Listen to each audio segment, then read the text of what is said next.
Hi, I'm Jim Walsh, representative from the 19th District in the Washington State House.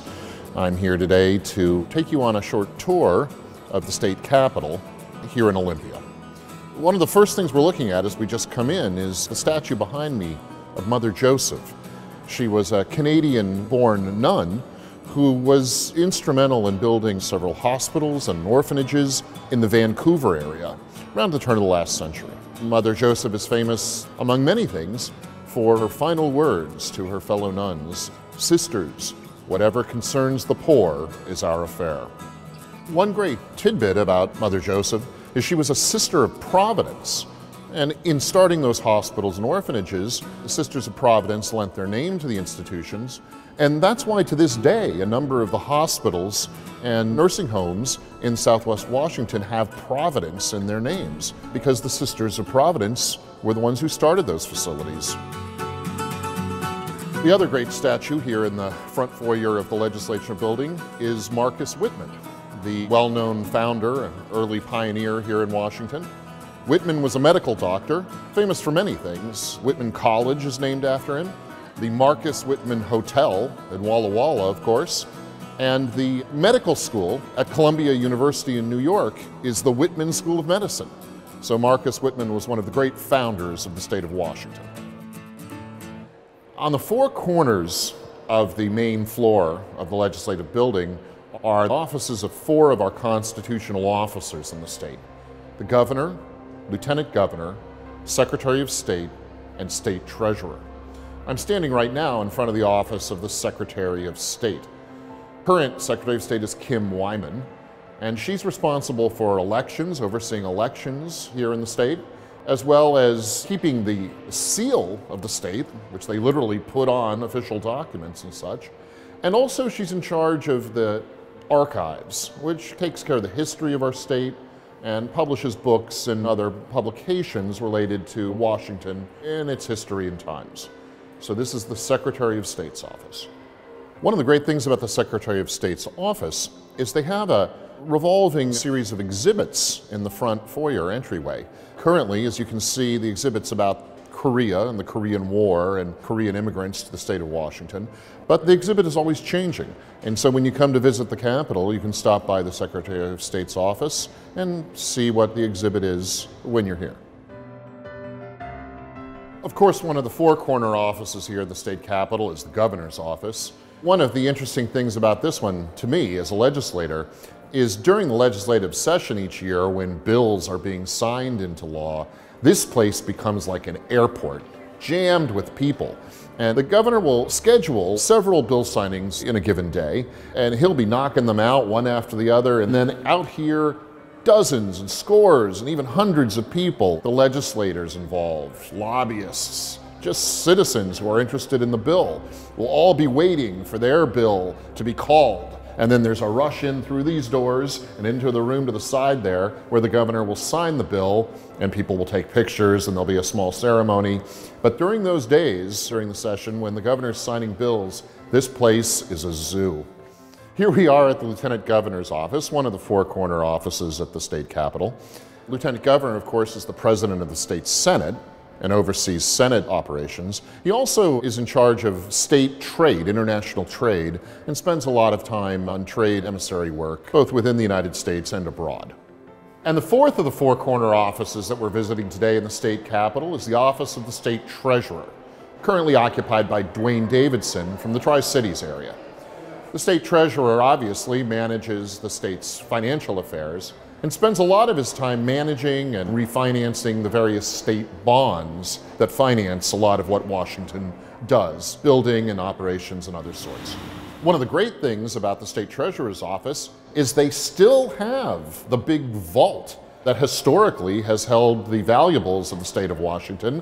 Back in the old days, it held currency and gold. These days, it holds digital information related to our state's finances. Behind me is the state capitol's official reception room. And this is where historically the governor would greet heads of state and various dignitaries who'd come visit the capitol. It's used for many things now. Right now, in fact, there's a jazz trio playing samba music in there. And it's often the place where kids will gather when their classes do their school tours of the Capitol. And that's what I spend most of my time in there doing, talking to the kids from my district who've come to visit and see how things get done here in Olympia. We're inside the Rotunda of the Capitol building here. It's the inside of the big dome that you see from the outside. It's a great place. A lot of formal events happen here. When there's a new governor inaugurated, they'll have some of the ball take place in this rotunda. At Christmas time, carolers and other singers will sing here in the rotunda. And it's just a great public space within our seat of government in Washington. There's a lot of interesting detail work here. The chandelier behind me was made by Tiffany, as were a lot of light fixtures here. And down below me, 4 fire pots, which are ceremonial renderings of the ancient fire pots that the Romans used when they would call their Senate to order back in the old days of the Republic.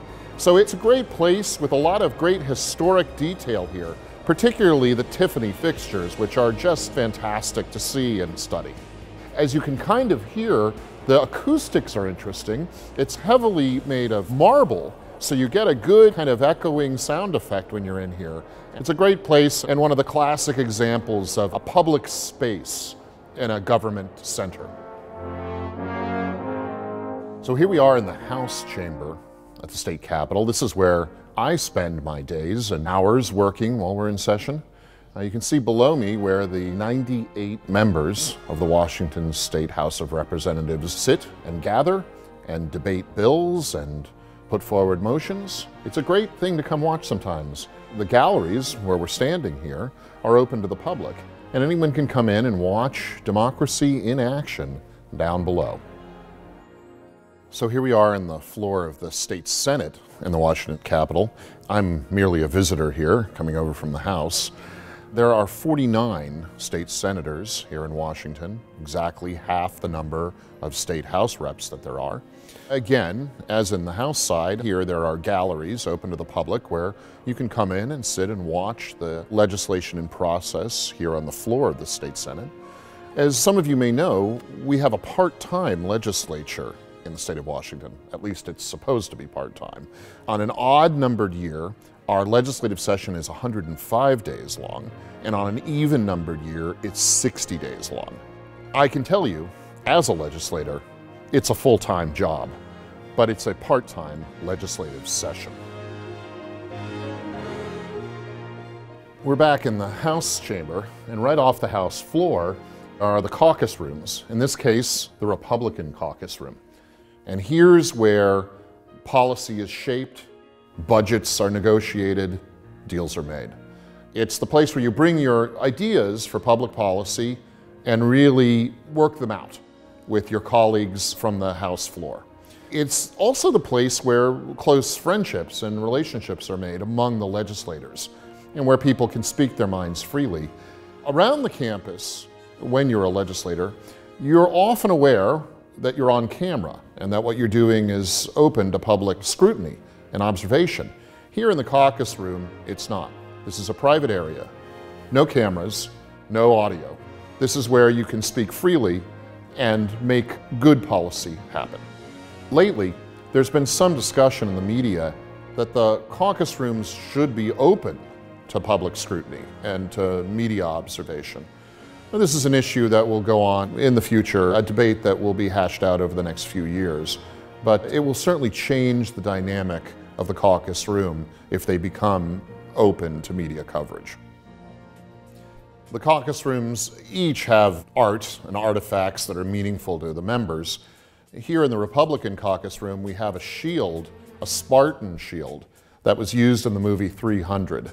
It was put up on the wall here when our caucus was a little smaller than it is now, and they prided themselves on being as dedicated and as hard fighters as those Spartans at Thermopylae. Here we are at one of the famous highlights of any tour of the state capitol, the bust of George Washington. It's right here on the main floor of the Capitol between the House and State Senate chambers. As you can see behind me, there's a little sign that says "Do not touch." For years, when kids do their tours of the state capitol here, they've run by and put their hand over particularly George Washington's nose, which got quite shiny at one point, and we've had to refinish the bust. But it remains one of the favorite parts of the tour here, and as you can see, it's a great rendering of the nation's first president and the namesake of our state. We can talk about the floor of the House and the floor of the Senate. We can talk about the executive offices in the four corners. We can talk about the caucus rooms where business gets done. But the thing that most people who visit the Capitol ask me about early on is, where's the gift shop? Here we are on the ground floor of the Capitol building, the Capitol gift shop, where you can buy everything from a coffee cup to a Seahawks helmet. And most of the things that are here to purchase are made in Washington, which is great news. The staff tells me that really what people usually buy when they come in here are postcards and, of course, candy. As we wind up our tour of the state capitol, we are here at the seal of the state of Washington on the floor inside the Rotunda. There's an old myth that the founders of the state were putting together the seal and they weren't sure what image to put in it, and finally just decided, well, we're Washington State, let's put George Washington in the seal. The seal here on the floor in the Capitol is bas-relief, and the president's nose used to sort of poke up a bit and people would have trouble walking over it, so they've cordoned it off now and leave it like this most of the time. This is your Capitol, this is your building, so I encourage you to come here anytime, visit in session or not, and see the seat of government for your state, for Washington. This is Jim Walsh, and goodbye for now.